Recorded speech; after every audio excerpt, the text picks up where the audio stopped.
Bellbirds live in large colonies on the eastern slopes of the Great Dividing Range.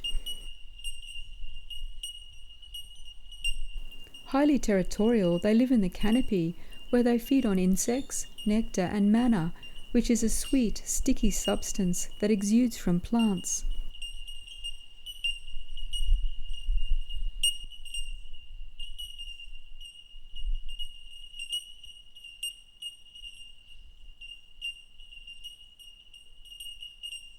Their habitat is open eucalypt forest and woodland.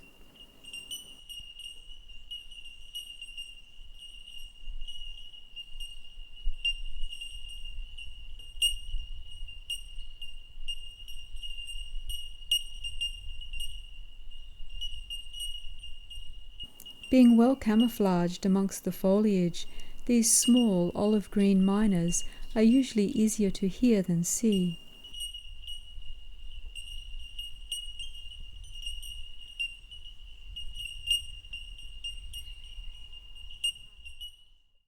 Remember to subscribe, and if you liked this video, give it the thumbs up.